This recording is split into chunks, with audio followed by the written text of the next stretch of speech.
ತಮ್ಮ ನಂತರ ತಮ್ಮ ವಂಶವನ್ನ ಮುಂದುವರಿಸಲು ವಾರಸುದಾರರೊಬ್ಬರು ಬೇಕು ಅನ್ನೋದು ಪ್ರತಿಯೊಂದು ದಂಪತಿಯ ಕನಸು. ಆದರೆ ಆಧುನೀಕರಣದ ದುಷ್ಪರಿಣಾಮ ಹಾಗೂ ಇಂದಿನ ಜೀವನ ಶೈಲಿಯಿಂದಾಗಿ ಅದೆಷ್ಟೋ ಮಂದಿ ಸಂತಾನ ಭಾಗ್ಯವಿಲ್ಲದೆ ನೋವು ಅನುಭವಿಸುತ್ತಿರ್ತಾರೆ.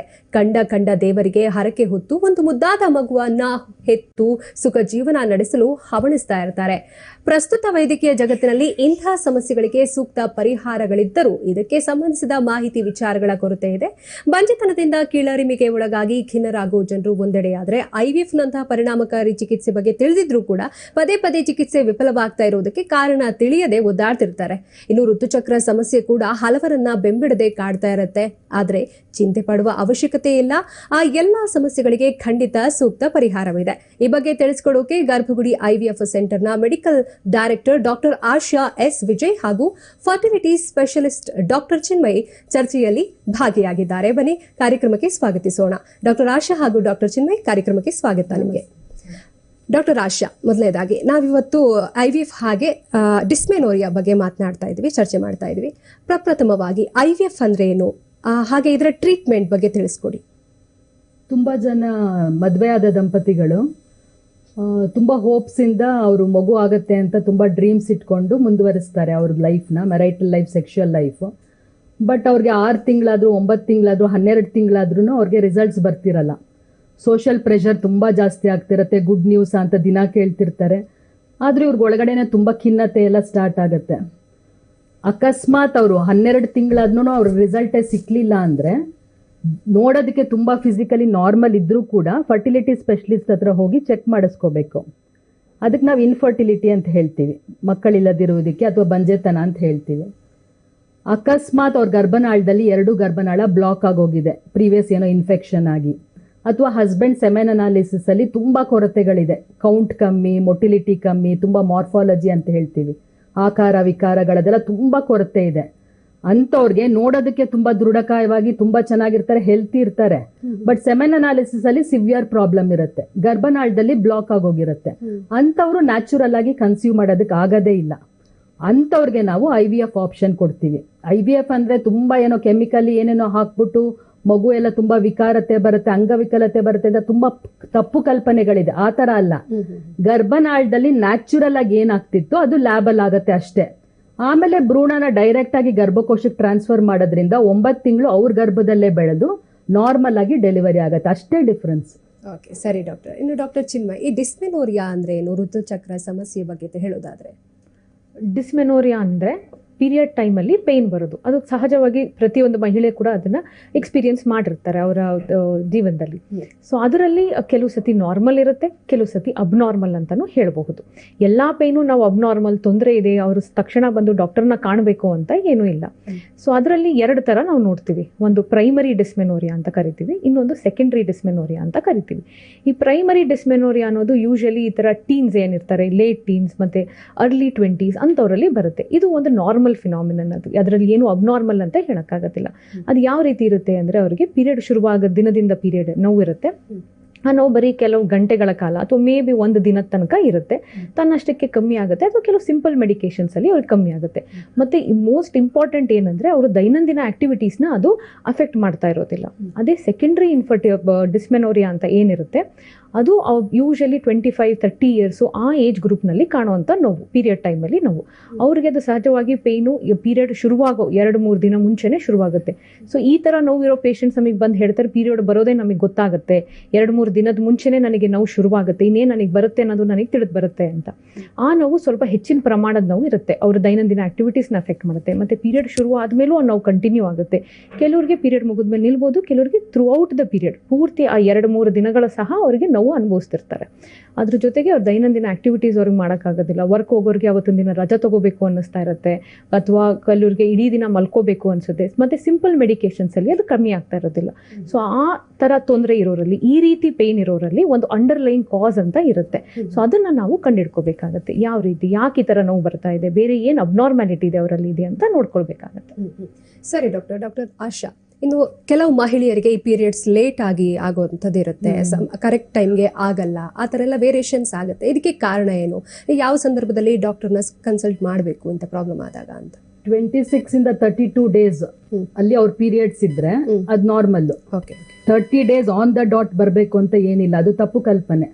So 26 to 32 days it's okay. Okay less than 24 days ಇದ್ರೆ, ಮೋರ್ ದೆನ್ 35 ಡೇಸ್ ಹೋಗ್ತಾ ಇದ್ರೆ, 1.5 ತಿಂಗಳಾದ್ರೂ ಆಗಲ್ಲ, 2 months ಆದ್ರೂ ಆಗಲ್ಲ, ತುಂಬಾ ಪೋಸ್ಟ್ಪೋನ್ ಆಗ್ತಿದ್ರೆ ಅವ್ರು ಡಾಕ್ಟರ್ಸ್ ಹತ್ರ ಬಂದು ಒಂದ್ಸಲಿ ಯಾಕೆ ಹಾರ್ಮೋನಲ್ ಪ್ರಾಬ್ಲಮ್ಸ್ ಇದೆಯಾ, ಅಥವಾ ಅವ್ರಿಗೆ ಏನಾದ್ರೂ ಪಾಲಿಸಿಸ್ಟಿಕ್ ಓವರೀಸ್ ಇದೆಯಾ, ಅಥವಾ ಅವ್ರ ಓವ್ಯುಲೇಷನ್ ಅಂತ ಏನ್ ಅಂಡಾಶಯದಿಂದ ಅಂಡಾಣು ಬಿಡುಗಡೆ ಆಗತ್ತಲ್ಲ ಅದದ್ದು ಪ್ರಾಬ್ಲಮ್ ಇದ್ದವ್ರಿಗೆ ಈ ತರ ಪೀರಿಯಡ್ ಸುಮ್ನೆ ಮುಂದೆ ಹೋಗ್ತಿರುತ್ತೆ. ಅಥವಾ ಅವ್ರಿಗೆ ಏನಾರ ಹಾರ್ಮೋನ್ಸ್ ತುಂಬಾ ಹೆಚ್ಚು ಕಮ್ಮಿ ಆಗ್ತಿದೆ ಬಾಡಿಲಿ, ಅವ್ರೇನಾದ್ರು ತುಂಬಾ ದೃಢಕಾಯ ಆಗ್ತಿದ್ದಾರೆ, ಒಬೆಸಿಟಿ ಆಗ್ತಿದ್ದಾರೆ, ಒಬೀಸ್ ಆಗ್ತಿದ್ದಾರೆ, ಫ್ಯಾಟ್ ಜಾಸ್ತಿ ಆಗ್ತಿದೆ, ಅಥವಾ ಓವರ್ ಜಿಲಸ್ ಆಗಿ ಎಕ್ಸರ್ಸೈಸ್ ಮಾಡ್ತಿರ್ತಾರೆ ಒಬ್ಬೊಬ್ರು. ಈ ಮಾಡೆಲಿಂಗ್ ಕಾನ್ಸೆಪ್ಟ್ ಇರೋರು ಎಲ್ಲ ತುಂಬಾ ಸಣ್ಣ ಆಗೋದು, ಇದೇ ತರ ಇರ್ಬೇಕು ನಮ್ ಸೈಜ್ ಅಂದ್ಬಿಟ್ಟು ತುಂಬಾ ಎಕ್ಸರ್ಸೈಸ್ ಮಾಡ್ತಿರ್ತಾರೆ, ಫುಡ್ ರೆಸ್ಟ್ರಿಕ್ಷನ್ ಮಾಡ್ತಿರ್ತಾರೆ, ಸಿವಿಯರ್ ಡಯಟಿಂಗ್, ಅಂತವ್ರಿಗೂ ಈ ಪೀರಿಯಡ್ಸ್ ಇಶ್ಯೂಸ್ ಬರ್ತಿರುತ್ತೆ. ಸೊ ಅಂತವ್ರು ಇಮಿಡಿಯೇಟ್ ಡಾಕ್ಟರ್ ಹತ್ರ ಬಂದು ತೋರಿಸ್ಕೋಬೇಕು. ಫೈಬ್ರಾಯ್ಡ್ ಇಂದ ಆಗ್ತಿದ್ಯಾ, ಪಾಲಿಸಿಸ್ಟಿಕ್ ಓವರೀಸ್ ಇಂದ ಆಗ್ತಿದ್ಯಾ, ಪಾಲಿಪ್ಸ್ ಇಂದ ಆಗ್ತಿದ್ಯಾ, ಬೇರೆ ಏನಾರ ಹಾರ್ಮೋನಲ್ ಇಶ್ಯೂಸ್ ಇದೆಯಾ ಅಂತ ನಾವು ಸಿಂಪಲ್ ಆಗಿ ಒಂದು ಇಷ್ಟು ಬ್ಲಡ್ ಟೆಸ್ಟ್ ಮಾಡಿಸ್ತೀವಿ. ಈಗ ಥೈರಾಯ್ಡ್ ಇಶ್ಯೂ ಎಷ್ಟು ಕಾಮನ್ ಅಂತ ನಿಮಗೆ ಗೊತ್ತು. ತುಂಬಾ ಜಾಸ್ತಿ ಆಗ್ಬಿಟ್ರೆ ಥೈರಾಯ್ಡ್ ಈ ತರ ಪೀರಿಯಡ್ ಆಗಲ್ಲ. ಮೊನ್ನೆ ನಾನು ಒಂದು ಲೇಡಿ ನೋಡ್ತಾ ಇದ್ದೆ, ಅವ್ರ TSH 27 ಇದೆ, ಅವ್ರ ಪೀರಿಯಡ್ ಬಂದೆ 3-4 months ಆಗೋಗಿದೆ, ಬಟ್ ಅವ್ರ ಥೈರಾಯ್ಡ್ ಬಗ್ಗೆ ಅಷ್ಟು ಗಮನನೇ ಕೊಡ್ತಿರ್ಲಿಲ್ಲ, ಮಗು ಬೇಕು ಅಂತ ಹೇಳ್ತಾ ಇದ್ರು. ಸೊ ಅಂತವ್ರಿಗೆ ಥೈರಾಯ್ಡ್ ಸರಿ ಮಾಡಿಸಿದ ತಕ್ಷಣ ಈ ಪೀರಿಯಡ್ ಸರಿ ಹೋಗುತ್ತೆ. ಸೊ ಹಲವಾರು ಕಾರಣಗಳಿರುತ್ತೆ, ಡಾಕ್ಟರ್ಸ್ ನ ಮೀಟ್ ಮಾಡಿ ಅದಕ್ಕೆ ಸೂಕ್ತ ಪರಿಹಾರ ತಗೋಬೇಕು. ಸರಿ ಡಾಕ್ಟರ್ ಚಿನ್ಮಯ್, ಇನ್ನು ಈ ಡಿಸ್ಮೆನೋರಿಯಾ ಅನ್ನೋದು ಕಾಮನ್ ಸಮಸ್ಯೆನಾ? ಜನ ಇದ್ರ ಬಗ್ಗೆ ತಿಳ್ಕೊಳ್ಳೋದು ಎಷ್ಟು ಅವಶ್ಯಕತೆ ಅನ್ಸುತ್ತೆ ನಿಮಗೆ? ನಾನು ನಿಮ್ಗೆ ಆಗ್ಲೇ ಹೇಳ್ದಂಗೆ ಅದರಲ್ಲಿ 2 ತರ ಇರುತ್ತೆ. ಕಾಮನ್ ಹೌದು, ಬಟ್ ಯಾರಲ್ಲಿ ನಮ್ಗ 35 ಇಯರ್ಸ್ ಆದ್ಮೇಲೆ ಬರುತ್ತೆ, ಅವ್ರ ದೈನಂದಿನ ಆಕ್ಟಿವಿಟೀಸ್ ಅವ್ರು ಮಾಡಕ್ ಆಗ್ತಾ ಇರೋದಿಲ್ಲ, ತುಂಬಾನೇ ಅವ್ರಿಗೆ ಕಷ್ಟ ಆಗ್ತಾ ಇದೆ, ಪೀರಿಯಡ್ ಇಲ್ಲದೇ ಇದ್ದಾಗ್ಲೂ ಕೆಲವರಿಗೆ ಪೇನ್ ಯಾವಾಗ್ಲೂ ಕಿಬ್ ಹೊಟ್ಟೆಲಿ ಸದಾ ಪೇನ್ ಕಾಣಿಸ್ಕೊಳ್ಳೋದು, ಅಂತವ್ರು ಖಂಡಿತವಾಗ್ಲೂ ಡಾಕ್ಟರ್ನ ಬಂದು ನೋಡ್ಬೇಕಾಗತ್ತೆ. ಆಗ ನಾವು ಅವ್ರಿಗೆ ಪರೀಕ್ಷೆ ಮಾಡಿ ಯಾವ ಕಾರಣದಿಂದ ಬರ್ತಾ ಇದೆ, ಫೈಬ್ರಾಯ್ಡ್ ಇದೆಯಾ ಅಥವಾ ಎಂಡೋಮೆಟ್ರೋಸಿಸ್ ಅಂತ ಹೇಳ್ತೀವಿ ಅದಿದೆಯಾ, ಅಥವಾ ಕೆಲವು ಸತಿ ಒಳಗಡೆ ಇನ್ಫೆಕ್ಷನ್ ಆಗಿರ್ಬೋದು, PID ಅಂತ ಕರಿತೀವಿ ಅದಕ್ಕೆ, ಅಥವಾ ಅಡಿನೋಮಯೋಸಿಸ್, ಕೆಲವು ಸತಿ ಪಾಲಿಪ್ಸ್ ಅಂತ ಬೆಳ್ಕೊಂಡಿರುತ್ತೆ ಗರ್ಭಕೋಶದ ಒಳಗಡೆ. ಸೊ ಅವೆಲ್ಲ ಒಂದು ಹೆಚ್ಚಿನ ಪ್ರಮಾಣದಲ್ಲಿ ಇದ್ದಾಗ ಅವ್ರಿಗೆ ಈ ರೀತಿ ಪೇನ್ ಕಾಣಿಸ್ಕೊಳ್ಳುತ್ತೆ. ಸೊ ಅದರಿಂದ ಅವರಿಗೆ ಪ್ರೆಗ್ನೆನ್ಸಿ ಆಗೋ ಚಾನ್ಸಸ್ ಸಹ ಕಮ್ಮಿ ಆಗೋ ಸಾಧ್ಯತೆ ಇರುತ್ತೆ. ಡಿಸ್ಮೆನೋರಿಯಾ ಇಂದ ಪ್ರೆಗ್ನೆನ್ಸಿ ಆಗೋದಿಲ್ಲ ಅಂತ ಹೇಳಕ್ಕಾಗಲ್ಲ. ಡಿಸ್ಮೆನೋರಿಯಾ ಕಾರಣ ಮಾಡುವಂಥದ್ದು ಅಂದ್ರೆ ಈಗ ನಾನು ಹೇಳಿದ ಕಾರಣಗಳೇನಿದೆ ಅವು ಪ್ರೆಗ್ನೆನ್ಸಿಗೆ ತೊಂದರೆ ಮಾಡುವಂತ ಸಾಧ್ಯತೆ ಖಂಡಿತವಾಗ್ಲೂ ಇರುತ್ತೆ. ಇನ್ನು ಡಾಕ್ಟರ್ ಆಶಾ, ಇದು ಡಿಸ್ಮೆನೋರಿಯಾ ಟೈಪ್ಸ್ ಬಗ್ಗೆ ಮಾತನಾಡುವುದಾದ್ರೆ ಇದರ ವಿಧಗಳ ಬಗ್ಗೆ ತಿಳಿಸ್ಕೊಡಿ. ಅದೇ ಡಾಕ್ಟರ್ ಹೇಳ್ತಾ ಇದ್ರಲ್ಲ, ಸೊ ಪ್ರೈಮರಿ ಇರ್ಬೋದು ಅಥವಾ ಸೆಕೆಂಡರಿ ಇರ್ಬೋದು ಅಂತ. ಪ್ರೈಮರಿ ಅಂತಂದ್ರೆ ಇವಾಗ ಇನ್ನೂ ಋತುಚಕ್ರ ಶುರು ಆಗಿರುತ್ತೆ, ಸೊ ಅಂತವ್ರಲ್ಲಿ ನೋವು ಸ್ವಲ್ಪ ಎಕ್ಸ್ಟ್ರಾ ಇರುತ್ತೆ. ಆಮೇಲೆ ಸಣ್ಣ ವಯಸ್ಸಿರೋದ್ರಿಂದ ಅವ್ರು ಸೆನ್ಸಿಟಿವ್ ಇರ್ತಾರೆ. ಸೊ ಅವಾಗ್ಲೇ ಇಮಿಡಿಯೇಟ್ ಮಾತ್ರೆ ನುಂಗ್ಬಿಟ್ಟು ಸರಿ ಮಾಡ್ಕೋಬೇಕು ಅಂತ ಅನ್ಕೋಬಾರ್ದು. 1 or 2 months ಆಗ್ತಿದ್ದಂಗೆ, 3 months ಆಗ್ತಿದ್ದಂಗೆ ಅದು ನಾರ್ಮಲ್ ಆಗ್ಬಿಡತ್ತೆ, ಪೇನ್ಗೂ ಅಕಸ್ಟಮ್ ಆಗ್ತಾರೆ, ನಾರ್ಮಲ್ ಆಗಿ ಅದು ಸಬ್ಸೈಡು ಆಗ್ಬಿಡತ್ತೆ. ಸ್ವಲ್ಪ ಜನಕ್ಕೆ ಆಫ್ಟರ್ ಸರ್ಟನ್ ಏಜ್ 30-35 ಎಲ್ಲ ಕ್ರಾಸ್ ಆದ್ಮೇಲೆ ಒಳಗಡೆ ತುಂಬಾ ಇನ್ಫೆಕ್ಷನ್ಸ್ ಆಗ್ಬಿಟ್ಟಿರುತ್ತೆ.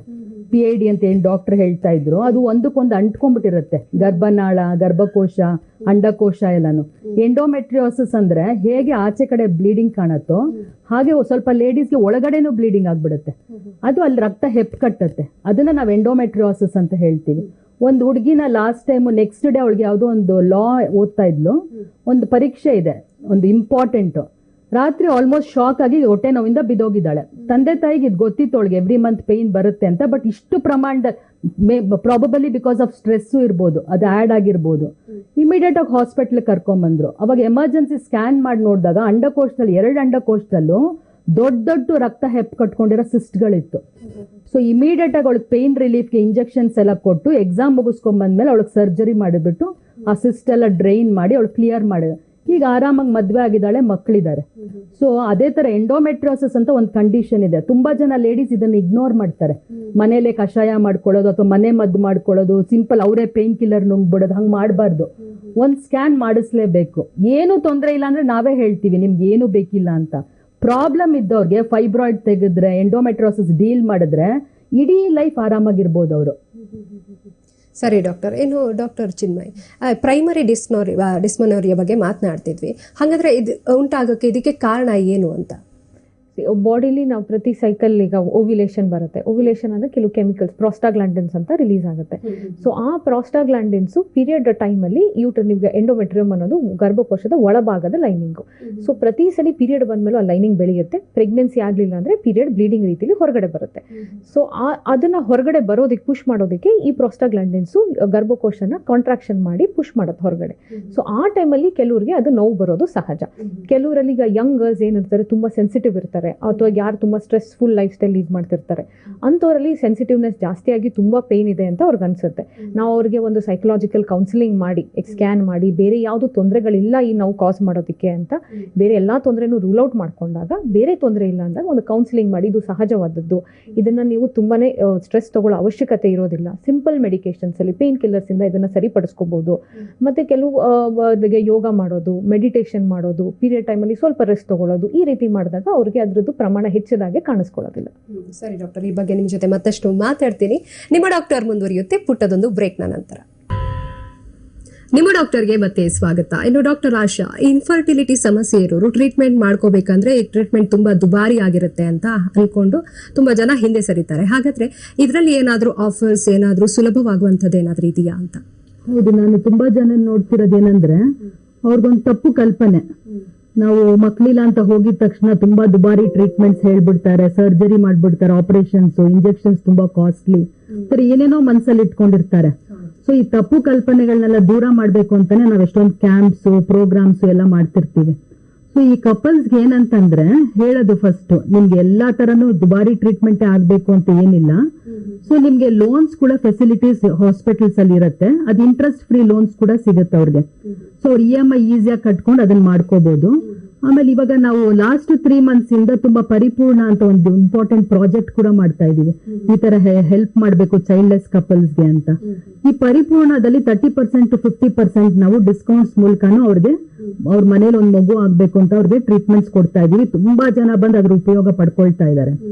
ಆಮೇಲೆ ಟೆಲಿ ಕನ್ಸಲ್ಟೇಷನ್ಸ್ ಮೂಲಕ ನಾವು ಇವ್ರನ್ನ ಕಪಲ್ಸ್ನೆಲ್ಲ ಮೀಟ್ ಮಾಡ್ತೀವಿ. ಫಾರ್ ಎಕ್ಸಾಂಪಲ್ ದೂರದಲ್ಲಿರ್ತಾರೆ, ಬರೋದಕ್ಕಾಗಲ್ಲ, ಸೊ ಅವ್ರು ನಮ್ಮ ವೆಬ್ಸೈಟ್ www.garbagudi.com ಹೋಗಿ ರಿಜಿಸ್ಟರ್ ಮಾಡಿದ್ರೆ ಸಾಕು, ಅಥವಾ ನಮ್ದು ಟೋಲ್ ಫ್ರೀ ನಂಬರ್ ಕಾಲ್ ಮಾಡಿದ್ರೆ ಸಾಕು. ನಮ್ದು ತುಂಬಾ ಕನ್ಸಲ್ಟೆಂಟ್ಸ್, ಸ್ಪೆಷಲಿಸ್ಟ್ ಇದೀವಿ.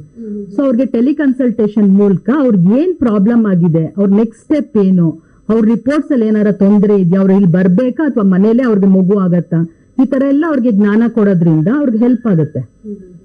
ಸರಿ ಡಾಕ್ಟರ್ ಚಿನ್ಮಯ್, ಇನ್ನು ಈ ರೀತಿ ಅಂದ್ರೆ ಪೀರಿಯಡ್ ಸಮಸ್ಯೆ ಇರೋರು ಈ ರೀತಿಯ ಟ್ರೀಟ್ಮೆಂಟ್ ತಗೋಬಹುದಾ, ಅದು ಸಕ್ಸಸ್ ಆಗುತ್ತಾ ಅಂತ? ಈಗ ಪೀರಿಯಡ್ ಸಮಸ್ಯೆ ಇದ್ದು ಇನ್ಫರ್ಟಿಲಿಟಿ ಅಂತ ಬರೋ ಕಪಲ್ಸ್ಗೆ ನಾವು ಬರೀ it is just a symptom, ಒಂದು ಕಾರಣ, ಒಂದು ರೀತಿ ತೋರಿಸ್ಕೊಳ್ಳೋದು ಅಷ್ಟೇನೆ. ಕಾರಣ ಏನು, ಅಂಡರ್ಲೈನ್ ಕಾಸ್ ಏನಿದೆ, ಯಾಕೆ ಈ ತರ ಬರ್ತಾ ಇದೆ ಅಂತ ಕಂಡಿಡ್ಕೋತೀವಿ. ಅವ್ರದ್ದು ಪರೀಕ್ಷೆ ಮಾಡಿ, ಅವ್ರದ್ದು ಎಕ್ಸಾಮಿನೇಷನ್ ಮಾಡಿ, ಸ್ಕ್ಯಾನಿಂಗ್ ಮಾಡಿದಾಗ ನಮಗೆ ತಿಳಿದು ಬರುತ್ತೆ ಎಂಡೋಮೆಟ್ರೋಸಿಸ್ ಇದೆಯಾ, ಫೈಬ್ರಾಯ್ಡ್ಸ್ ಇದೆಯಾ, ಅಡಿನೋಮಯೋಸಿಸ್ ಇದೆಯಾ, ಅಥವಾ ಕೆಲವು ಸತಿ ಇನ್ಫೆಕ್ಷನ್ ಇಂದ PID ಅಂತ ಆಗಿರುತ್ತೆ. ಸೊ ಅದರಿಂದ ಇದೆಯಾ ಅಂತ. ಈಗ ಎಂಡೋಮೆಟ್ರೋಸಿಸ್ ಇದ್ದಾಗ ಅದ್ರ ಎಷ್ಟು ಸಿವಿಯರಿಟಿ ಮೇಲೆ ಅವ್ರಿಗೆ ಇನ್ಫರ್ಟಿಲಿಟಿ ಎಷ್ಟು ಮಟ್ಟಿಗೆ ಅದು ಅಫೆಕ್ಟ್ ಆಗ್ತಾ ಇದೆ ಅಂತ ನಾವು ತಿಳ್ಕೊಬಹುದು. ಎಂಡೋಮೆಟ್ರೋಸಿಸ್ ಅಲ್ಲಿ 4 ತರ ಸ್ಟೇಜಸ್ ಇರುತ್ತೆ. ಸ್ಟೇಜ್ 1 ಅಂದ್ರೆ very minimal form of disease, stage 2, stage 3, stage 4. So treatment ಸಹ ಅದೇ ರೀತಿ ಡಿಫ್ರೆಂಟ್ ಇರುತ್ತೆ ಅವ್ರಿಗೆ. ಈಗ ಸ್ಟೇಜ್ 1, ಸ್ಟೇಜ್ 2 ಅಲ್ಲಿರೋರಲ್ಲಿ ಸಿಂಪಲ್ ಟ್ರೀಟ್ಮೆಂಟ್, ಒಂದು IUI ಅಲ್ಲಿ ಅವರಿಗೆ ಪ್ರೆಗ್ನೆನ್ಸಿ ಆಗುತ್ತೆ. ಅದರಲ್ಲಿ ಗರ್ಭನಾಳಗಳಾಗ್ಲಿ ಅಂಡಾಶಯಗಳಲ್ಲಾಗ್ಲಿ ತುಂಬಾ ಹೆಚ್ಚಿನ ಪ್ರಮಾಣದ ಎಫೆಕ್ಟ್ ಆಗಿರೋದಿಲ್ಲ. ಅದೇ ಸ್ಟೇಜ್ 3, ಸ್ಟೇಜ್ 4 ಡಿಸೀಸ್ ಇರೋರಲ್ಲಿ ದೊಡ್ಡ ಸಿಸ್ಟ್ ಇರೋದು, 2 ಸೈಡ್ ಅಂಡಾಶಯಗಳಲ್ಲಿ ಮೊಟ್ಟೆ ಸಂಖ್ಯೆ ಕಮ್ಮಿ ಆಗಿರೋದು, ಮತ್ತೆ ಗರ್ಭನಾಳ, ಅಂಡಾಶಯ ಎಲ್ಲ ಒಂದಕ್ಕೊಂದು ಅಂಟ್ಕೊಂಡ್ಬಿಟ್ಟಿರುತ್ತೆ, ಕರಡು, ಗರ್ಭಕೋಶ ಎಲ್ಲ ಸಂಪೂರ್ಣವಾಗಿ ಅಂಟ್ಕೊಂಡ್ಬಿಟ್ಟಿರುತ್ತೆ. ಸೊ ನಾರ್ಮಲ್ ಫಂಕ್ಷನ್, ಒಂದು ಟ್ಯೂಬ್ದಾಗ್ಲಿ ಅಂಡಾಶಯಗಳದಾಗ್ಲಿ ನಾರ್ಮಲ್ ಫಂಕ್ಷನ್ ಆಗ್ತಾ ಇರೋದಿಲ್ಲ. ಈವನ್ ಅದು ಸ್ಪರ್ಮ್ ಹೋದಾಗ ಟ್ಯೂಬ್ ಒಳಗೆ ಪ್ರೆಗ್ನೆನ್ಸಿಗೆ ಅದಕ್ಕೊಂದು ಒಳ್ಳೆ ಎನ್ವೈರನ್ಮೆಂಟ್ ಸಿಕ್ಕೋದಿಲ್ಲ, ಬದುಕೋದಿಲ್ಲ ಅಂತ ಸ್ಪರ್ಮ್ಸ್. ಸೊ ಹಾಗಾಗಿ ಅವ್ರಿಗೆ ಪ್ರೆಗ್ನೆನ್ಸಿ ಆಗ್ತಿರೋದಿಲ್ಲ. ಸೊ ಸ್ಟೇಜ್ 3, ಸ್ಟೇಜ್ 4 ಡಿಸೀಸ್ ಅಲ್ಲಿರೋರಿಗೆ ನಾವು ಅವ್ರಿಗೆ IVF ಟ್ರೀಟ್ಮೆಂಟ್ ಕೊಡ್ಬೇಕಾಗತ್ತೆ. ಸೊ ಆ ರೀತಿ ನಮ್ಮಲ್ಲಿ ಬಂದು ಹೊರಗಡೆ ಟ್ರೈ ಮಾಡಿ ಕಂಡಿಡ್ಕೊಂಡಿರೋದಿಲ್ಲ, ಸುಮ್ಮನೆ ಟ್ರೈ ಮಾಡ್ತಾನೆ ಇರ್ತಾರೆ, ನ್ಯಾಚುರಲ್ ಆಗಿ ಆಗುತ್ತೆ. ಪೀರಿಯಡ್ ಟೈಮಲ್ಲಿ ಪೇನ್ ಬರೋದು ಸಹಜ ಅಂತ ತಿಳ್ಕೊಂಡ್ಬಿಟ್ಟಿರ್ತಾರೆ ಅವರು. ಸೊ ಹಾಗೆ ಮನೇಲಿ ಕೂತ್ಕೊಂಡು ಟ್ರೈ ಮಾಡ್ತಾ ಇರ್ತಾರೆ 2 ವರ್ಷ, 3 ವರ್ಷ, 4 ವರ್ಷ. ಆಮೇಲೆ ಬಂದು ನೋಡಿದಾಗ ನಮಗೆ ತಿಳಿಯುತ್ತೆ ಅವ್ರಿಗೆ ಪೀರಿಯಡ್ ಟೈಮಲ್ಲಿ ಪೇನ್ ಇರುತ್ತೆ, ಗಂಡ ಹೆಂಡತಿ ಸಂಬಂಧ ಇಟ್ಟಾಗ್ಲೂ ತುಂಬಾ ನೋವು ಆಗ್ತಾ ಇರುತ್ತೆ, ರೊಟೀನ್ ಆಕ್ಟಿವಿಟೀಸ್ ಅವ್ರಿಗೆ ಮಾಡೋಕ್ಕಾಗ್ತಾ ಇರೋದಿಲ್ಲ, ಮತ್ತೆ ಇನ್ಫರ್ಟಿಲಿಟಿಯಿಂದ ಬಳಲ್ತಿರ್ತಾರೆ.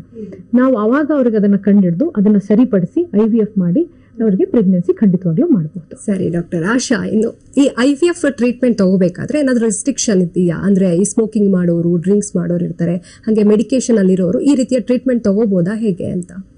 ಆಕ್ಚುಲಿ IVF ಮಾಡಿದ ತಕ್ಷಣ 100% ನಮಗ್ ಮಗು ಆಗ್ಬಿಡುತ್ತೆ ಅಂತ ಕಲ್ಪನೆಯಲ್ಲಿ ಇರ್ತಾರೆ. ಬಟ್ ತುಂಬಾ ಇಂಪಾರ್ಟೆಂಟ್ ಅಂದ್ರೆ ಲೈಫ್ ಸ್ಟೈಲ್ ಚೇಂಜ್ ಮಾಡ್ಕೊಳ್ಳೋದು ಅವ್ರ ಕಡೆಯಿಂದ. ನಾನು ಯೂಶಲಿ ಪೇಷಂಟ್ ಕಪಲ್ಸ್ ನ ಕೌನ್ಸಿಲ್ ಮಾಡುವಾಗ 30% ಕೆಲಸ ನಾವು ಮಾಡ್ತೀವಿ, ಬಟ್ 70% ಕೆಲಸ ನೀವು ಮಾಡ್ಬೇಕು ಅಂತ ಹೇಳ್ತೀನಿ. ಯಾಕಂದ್ರೆ ದೃಢಕಾಯ ಇರ್ತಾರೆ, ವೆಯ್ಟ್ ಕಂಟ್ರೋಲ್ ಮಾಡ್ಕೊಂಡಿರಲ್ಲ, ತುಂಬಾ ಸ್ಮೋಕ್ ಮಾಡ್ತಿರ್ತಾರೆ ಹಸ್ಬೆಂಡ್ಸ್, ಸೆಮೆನ್ ಮೇಲೆ ತುಂಬಾ ಪರಿಣಾಮ ಬೀಳ್ತಿರುತ್ತೆ, ಬಟ್ ಅದನ್ನ ಬಿಡೋದಕ್ಕೆ ರೆಡಿ ಇರಲ್ಲ. ಸಕ್ಕರೆ ಕಾಯಿಲೆ ಕಂಟ್ರೋಲೇ ಮಾಡ್ಕೊಳ್ಳಲ್ಲ ಹಸ್ಬೆಂಡ್ ವೈಫ್ಸ್, IVF ಮಾಡ್ಬಿಡಿ ಅಂತ ಬರ್ತಾರೆ. ಆ ತರ ಎಲ್ಲ ಆದಾಗ ಅವ್ರಿಗೆ ರಿಸಲ್ಟ್ಸ್ ಬರಲ್ಲ. BP ಕಂಟ್ರೋಲ್ ಮಾಡ್ಕೋಬೇಕು, ಶುಗರ್ ಕಂಟ್ರೋಲ್ ಮಾಡ್ಕೋಬೇಕು, ಒಬೆಸಿಟಿ ಕಂಟ್ರೋಲ್ ಮಾಡ್ಕೋಬೇಕು, ಸ್ಮೋಕಿಂಗ್ ಕಮ್ಮಿ ಮಾಡ್ಬೇಕು, ಟೊಬ್ಯಾಕೊ ಹ್ಯಾಬಿಟ್ಸ್ ಇದ್ರೆ ಚೂ ಮಾಡೋದ್ ಕಮ್ಮಿ ಮಾಡ್ಬೇಕು, ಡ್ರಿಂಕಿಂಗು, ಈ ತರ ಹಲವಾರು ಲೈಫ್ ಸ್ಟೈಲ್ ಗಳು ಹೇಗೆ ಚೇಂಜ್ ಮಾಡ್ಕೊಳ್ತಾರೋ ಅದೇ ತರ IVF ಸಕ್ಸಸ್ ಇನ್ಕ್ರೀಸ್ ಆಗ್ತಾ ಹೋಗುತ್ತೆ. ಎಲ್ಲ ಡಾಕ್ಟರ್ ಮೇಲೆ ನಿರ್ಭರ ಆಗಿರುತ್ತೆ ಅನ್ನೋದು ತುಂಬಾ ತಪ್ಪು. ಅವ್ರ ಕಡೆನೂ ತುಂಬಾ ರೆಸ್ಪಾನ್ಸಿಬಿಲಿಟೀಸ್ ಇರುತ್ತೆ. It's very important. ಇನ್ನು ಡಾಕ್ಟರ್ ಚಿನ್ಮಯ್, ಈ ರೀತಿ ಟ್ರೀಟ್ಮೆಂಟ್ ತಗೋಬೇಕಾದ್ರೆ ಕೆಲವ್ರಿಗೆ ಭಯ ಇರುತ್ತೆ, ತುಂಬಾ ನೋವು ಕೊಡುತ್ತೆ, ಬೇಡಪ್ಪ ಅಂತ ಹಿಂದೆ ಸರಿಯೋರು ಇರ್ತಾರೆ. ಇವ್ರಿಗೆ ಏನ್ ಹೇಳಕ್ ಇಷ್ಟಪಡ್ತೀರಾ? ಇದನ್ನು ತುಂಬಾ ಪೇನ್ಫುಲ್ ಆಗಿರುತ್ತಾ ಹೇಗೆ ಅಂತ? ಈಗ IVF ಟ್ರೀಟ್ಮೆಂಟ್ ಅನ್ನೋದು ಯಾವಾಗ್ಲೂ ಪೇನ್ಫುಲ್, ತುಂಬಾ ಟೈಮ್ ಹಿಡಿಯುತ್ತೆ, ಸಕ್ಸಸ್ ರೇಟ್ ನಮಗೆ ಭಯ ಆಗುತ್ತೆ ಅನ್ನೋಂಥದ್ದು ಏನೂ ಇಲ್ಲ. ಅದು ಅವ್ರಿಗೆ ಜಸ್ಟ್ ನಾವು ಒಂದು ಕೌನ್ಸಿಲಿಂಗ್ ಮಾಡ್ಬೇಕಾಗತ್ತೆ. ಯಾವ ರೀತಿ ಇರುತ್ತೆ, ಯಾವ ಡೈಲಿ ಏನ್ ಮಾಡ್ತೀವಿ ನಾವು, ಡೈಲಿ ಸ್ಕ್ಯಾನ್ಸ್ ಇರುತ್ತಾ, ದಿನ ಬಿಟ್ಟು ದಿನ ಸ್ಕ್ಯಾನಿಂಗ್ ಇರುತ್ತೆ, ಡೈಲಿ ಇಂಜೆಕ್ಷನ್ ಸಹಜವಾಗಿ ಇರುತ್ತೆ ಅವ್ರಿಗೆ. ಆಮೇಲೆ ನಾವು ಎಗ್ ರಿಮೂವ್ ಮಾಡೋ ಪ್ರೊಸೀಜರ್ ಅನಸ್ತೀಶಾ ಕೊಟ್ಟು ಮಾಡೋದ್ರಿಂದ ಅವ್ರಿಗೆ ಖಂಡಿತವಾಗ್ಲೂ ಅದರಲ್ಲಿ ಪೇನ್ ಆಗೋದಿಲ್ಲ. ಸೊ ಅದಾದ್ಮೇಲೆ ಯಾವುದೇ ರೀತಿ ಪ್ರೊಸೀಜರ್ ಸಹ ಪೇನ್ ಉಂಟಾಗುವಂತ ಒಂದು ಮೇಜರ್ ಸರ್ಜರಿ ಆಗ್ಲಿ ಪ್ರೊಸೀಜರ್ ಆಗ್ಲಿ ಅವ್ರಿಗೆ ಅವಶ್ಯಕತೆ ಬರೋದಿಲ್ಲ. ಸೊ ಹಾಗಾಗಿ ಅವ್ರು ಹೆದರ್ಕೊಂಡು ಬರಬಾರ್ದು, ನನಗೆ ಏನಪ್ಪ ಏನಾದ್ರು ಮಾಡ್ಬಿಡ್ತಾರೆ, ನನಗೆ ಭಯ ಆಗುತ್ತೆ ಅನ್ನೋದು ಅವ್ರ ತಲೆಯಿಂದ ಅವರು ತೆಗಿಬೇಕು. ಕೌನ್ಸಿಲಿಂಗ್ ಮೂಲಕ ನಾವು ಅದನ್ನ ತಿಳಿಪಡಿಸ್ತೀವಿ ಅವ್ರಿಗೆ. ಸರಿ ಡಾಕ್ಟರ್, ಇನ್ನು ಈ ಟ್ರೀಟ್ಮೆಂಟ್ ಮಹಿಳೆಯರಿಗೆ ಯಾವ ರೀತಿ ನೀಡಲಾಗುತ್ತೆ, ಹಾಗೆ ಪುರುಷರಿಗೆ ಯಾವ ರೀತಿ ನೀಡಲಾಗುತ್ತೆ? ಕನ್ಫ್ಯೂಷನ್ಸ್ ಇರುತ್ತೆ ದಂಪತಿ ನಡುವೆ ಅಂತ. ಒಂದು ಮಗು ಆಗ್ಲಿಲ್ಲ ಅಂದ ತಕ್ಷಣ ಹೆಂಡತಿನ ಹೋಗ್ಬಿಟ್ಟು ಡಾಕ್ಟರ್ ಹತ್ರ ತೋರಿಸ್ಕೊಂಡ್ ಬಂದ್ಬಿಡು ಅಂತ ಕಳಿಸ್ಬಿಡ್ತಿದ್ರು. ಹಸ್ಬೆಂಡ್ಸ್ ಬಂದು ಚೆಕ್ ಮಾಡಿಸ್ಕೊಳ್ತಾ ಇರ್ಲಿಲ್ಲ. ಬಟ್ ಎಷ್ಟೋ ಸಲ ನಾವು ನೋಡಿದೀವಿ, ಮೇನ್ ಪ್ರಾಬ್ಲಮ್ ಹಸ್ಬೆಂಡ್ಸ್ ಅಲ್ಲೇ ಇರುತ್ತೆ. ಇವ್ರದ್ದು ಗರ್ಭಕೋಶ, ಅಂಡಕೋಶ, ಗರ್ಭನಾಳ ಎಲ್ಲ ಪರ್ಫೆಕ್ಟ್ ಇರುತ್ತೆ, ಬಟ್ ಇವ್ರದ್ದು ಸೆಮೆನ್ ಅನಾಲಿಸಿಸ್ ಅಲ್ಲಿ ತುಂಬಾ ಪ್ರಾಬ್ಲಮ್ಸ್ ಇರುತ್ತೆ. ಅದನ್ನ ಫುಲ್ ಇಗ್ನೋರ್ ಮಾಡ್ಬಿಟ್ಟು ಬರೀ ವೈಫ್ ಟ್ರೀಟ್ಮೆಂಟ್ ಕೊಡಿಸ್ತಾ ಇರ್ತಾರೆ, ಟೈಮ್ ವೇಸ್ಟ್ ಮಾಡ್ತಿರ್ತಾರೆ, ದುಡ್ಡು ವೇಸ್ಟ್ ಮಾಡ್ತಿರ್ತಾರೆ. ಇಬ್ರು ಕಪಲ್ ಒಟ್ಟಿಯಾಗಿ ಬಂದು ಇಬ್ರು ಟೆಸ್ಟ್ ಮಾಡಿಸ್ಕೊಂಡು ಅಕಸ್ಮಾತ್ ವೈಫ್ ಅಲ್ಲಿ ಏನೂ ಪ್ರಾಬ್ಲಮ್ಸ್ ಇಲ್ಲ ಅಂದ್ರೆ ಕಂಪ್ಲೀಟ್ ನಾವು ಫೋಕಸ್ ಹಸ್ಬೆಂಡ್ ಮಾಡ್ತೀವಿ. ಅವ್ರ ಹ್ಯಾಬಿಟ್ಸ್ ನೆಲ್ಲ ಕಮ್ಮಿ ಮಾಡೋದಕ್ಕೆ ಹೆಲ್ಪ್ ಮಾಡ್ತೀವಿ, ಕೌನ್ಸಿಲಿಂಗ್ ಮಾಡ್ತೀವಿ. ಗಂಡಸರು ಡಾಕ್ಟರ್ ಆಂಡ್ರಾಲಜಿಸ್ಟ್ ಅಂತ ಇರ್ತಾರೆ, ಅವರು ಪುರುಷರಿಗೆ ಸ್ಕ್ಯಾನ್ ಮಾಡಿ ನೋಡಿ ಏನಕ್ಕೆ ಈ ತರ ಪ್ರಾಬ್ಲಮ್ ಆಗ್ತಿದೆ, ನಾಳಗಳೆಲ್ಲ ಜಾಸ್ತಿ ಆಗ್ತಿದ್ಯಾ ಅವ್ರದ್ದು ಟೆಸ್ಟಿಸ್ ಅಲ್ಲಿ, ಸ್ಕೋಟಮ್ ಅಲ್ಲಿ ಅದೆಲ್ಲ ಟೆಸ್ಟ್ ಮಾಡ್ತಾರೆ. ಹಾರ್ಮೋನ್ ಟೆಸ್ಟ್ ಮಾಡ್ತಾರೆ. ಗಂಡಸರಿಗೆ ತುಂಬಾ ಹಾರ್ಮೋನಲ್ ಇಶ್ಯೂ ಇದ್ರೆ ಫಸ್ಟ್ ಹಸ್ಬೆಂಡ್ಸ್ ನ ಟ್ರೀಟ್ ಮಾಡ್ತಾರೆ. ಆ 3 months ಗ್ಯಾಪ್ ಅಲ್ಲಿ ವೈಫ್ ಗೆ ಏನ್ ಬೇಕೋ ಸಜೆಷನ್ ಕೊಟ್ಬಿಟ್ಟು ನಾವು ಸುಮ್ಮನೆ ಇರ್ತೀವಿ. ಹಸ್ಬೆಂಡ್ಸ್ ಎಲ್ಲ ನಾರ್ಮಲ್ ಸೆಮೆನ್ ಅನಾಲಿಸಿಸ್ ಆದ್ಮೇಲೆ ಇಬ್ರು ಒಟ್ಟಿಗೆ ಕರೆದು ಟ್ರೀಟ್ಮೆಂಟ್ ಶುರು ಮಾಡ್ತೀವಿ. ಸೊ ಬರೀ ಹೆಂಗಸಿಗೆ ಅಥವಾ ಬರೀ ಗಂಡಸ್ಗೆ ಆ ತರ ಇಲ್ಲ, ಆಸ್ ಎ ಕಪಲ್ ಟ್ರೀಟ್ಮೆಂಟ್ ಕೊಡೋದ್ರಿಂದ ತುಂಬಾ ಬೇಗ ಅವ್ರಿಗೆ ಸಕ್ಸಸ್ ರೇಟ್ ಆಗುತ್ತೆ.